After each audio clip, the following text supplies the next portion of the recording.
வணக்கம் மக்களே. எடப்பாடி பழனிசாமி அவர்களுக்கு 10 நாள் கெடு விதித்த அமித்ஷா அவர்கள் அதிர்ச்சி தகவல். இந்த தகவலை பற்றி இந்த வீடியோவில் பார்க்கலாம் வாங்க. அதிமுக உட்கட்சி சிக்கலில் நாங்கள் தலையிட மாட்டோம் என்று வெளிப்படையாக சொன்னார் ஒன்றிய உள்துறை அமைச்சர் அமித்ஷா அவர்கள். ஆனால் முழுக்க முழுக்க அந்த வேலையை மட்டுமே அமித்ஷா தொடங்கி அண்ணாமலை நயினார் நாகேந்திரன் வரை எல்லாருமே செஞ்சு கொண்டிருக்கிறாங்க என்பது குறிப்பிடத்தக்கது. அதன் தொடர்ச்சியாகத்தான் தில்லிக்கு அழைக்கப்பட்டார் எடப்பாடி பழனிசாமி அவர்கள். அங்கு அமித்ஷாவுடனான சந்திப்பின் போது அதிமுகவிலிருந்து பிரிந்து சென்றவர்களை இணைத்தாக வேண்டும் என்று எடப்பாடி பழனிசாமியிடம் அமித்ஷா அவர்கள் உறுதியாக சொல்லியிருக்கிறாராம்.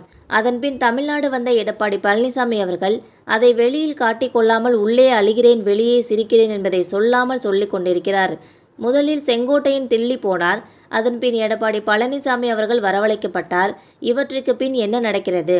அதிமுக வட்டாரங்களில் இது குறித்து விசாரித்தால் அமித்ஷாவுடனான சந்திப்பில் என்ன நடந்தது என்று எடப்பாடி பழனிசாமி அவர்கள் வெளிப்படுத்தவில்லை எனினும் உள்ளுக்குள் முக்கிய நிர்வாகிகளிடம் அது குறித்து பகிர்ந்து கொண்டிருக்கிறார். சசிகலா அம்மையாரை மட்டும் சேர்த்து கொள்ளலாம், டிடிவி தினகரன் கூட்டணி கட்சியாக இருக்கட்டும், ஓ பன்னீர்செல்வத்தை மட்டும் சேர்த்து கொள்ள முடியாது என்னும் நிலை எடுப்போம் என்று ஆலோசனை செய்யப்பட்டிருக்கிறது. அதற்கு ஒரு சிலர் ஆதரவும் பலர் அது சாத்தியமில்லை என்றும் சொல்லியிருக்கிறார்களாம். இது தொடர்பான பேச்சுவார்த்தைகள் மிக வேகமாக நடந்து கொண்டிருக்கின்றனவாம். இதனிடையே தில்லியிலிருந்து வந்த அழைப்பில் இந்த சிக்கலை நீடித்து கொண்டே இருக்க முடியாது, விரைந்து முடிவெடுத்துவிட்டு அடுத்தடுத்த வேலைக்கு சென்றாக வேண்டும், எனவே காலந்தாழ்த்தாமல் முடிவெடுத்தாக வேண்டும். உங்களுக்கு அதிகபட்சம் இம்மாத இறுதி வரை நேரம் கொடுக்கிறோம், அதற்குள் சுமூக முடிவை எடுத்தாக வேண்டும். அப்படி செய்யவில்லை எனில் என்ன செய்ய வேண்டுமோ அதை நாங்கள் செய்துவிடுவோம் என்று எச்சரிக்கை விடுக்கப்பட்டிருக்கிறது. இதனால் எடப்பாடி பழனிசாமி அவர்களின் தரப்பு பரபரப்பாக இருக்கிறதாம். எப்படி இருந்தாலும் இன்னும் 10 நாட்களுக்குள் அனைவரும் ஒருங்கிணைவது என்கிற நிலை நோக்கிதான் எடப்பாடி பழனிசாமி அவர்கள் சென்றாக வேண்டும். மாற்றி யோசித்தால் அவர் வெளியேற வேண்டும் அல்லது உள்ளே செல்ல வேண்டும் என்கிற இக்கட்டான நிலையில் இருக்கிறார் என்று சொல்லப்படுகிறது. கேட்கவே அதிர்ச்சியாக இருக்கும். இதுதான் இப்போது நடந்து கொண்டிருக்கிறது என்கிறார்கள்.